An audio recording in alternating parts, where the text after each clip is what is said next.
ह्याच्या अगोदरचे तहसीलदारांना आणि त्याच्या अगोदर बी जवळजवळ 20 वर्षापासून 22 वर्षापासून हा रस्ता करण्यासाठी सर्व शेतकरी त्या परीने धडपडत होते आणि गेल्या तहसीलदारापर्यंत म्हणजे 22 वर्षापर्यंत आतापर्यंत कामुने आणि पोत्रे हा रस्ता झाला नव्हता.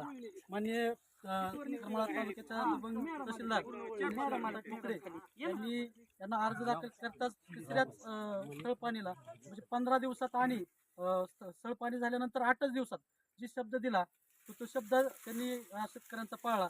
मॅडम अशी परिस्थिती होती, आमच्यातले काही शेतकरी होते डोक्यावरती पीक जे झालेलं ते पीक दुसऱ्याच्या रस्त्याच्या ठिकाणी न्यायचे आणि पीक करायचे किंवा त्याला दुसऱ्या पर्याय मार्गाने दुसऱ्याच्या रानातून हातापाया पाडून झालेलं पीक ते बाजूला काढून नेत होते आणि त्याला सुद्धा एवढा अडचणी यायच्या.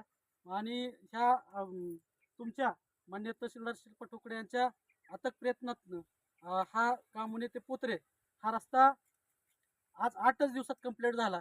त्याबद्दल मी पोत्रे कामुनीच्या शिवरस्त्याच्या परिसरातील सर्व शेतकऱ्याच्या वतीनं मॅडमचं मनापासून अभिनंदन करतो आणि आभार व्यक्त करतो आणि मॅडमना मी विनंती करतो त्यांनी या रस्त्याचं भूमिपूजन करावं आणि त्यानंतर या सर्व शेतकऱ्यांच्या वतीनं मॅडमचा एक नागरिक सत्कार होणार आहे तो मॅडमनी स्वीकारावा हीच मी आपल्या सर्व शेतकऱ्याच्या वतीनं विनंती करतो.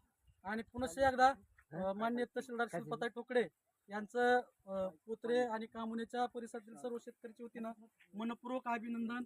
मॅडम खरंच तुम्ही अभिनवास्पद काम केलं, कारण आमचा हा 22 वर्षाचा प्रश्न तुम्ही केवळ 8 दिवसात सोडला, त्याबद्दल तुमचा आम्ही मनापासून खूप खूप ऋणी आहोत. आभारी. धन्यवाद.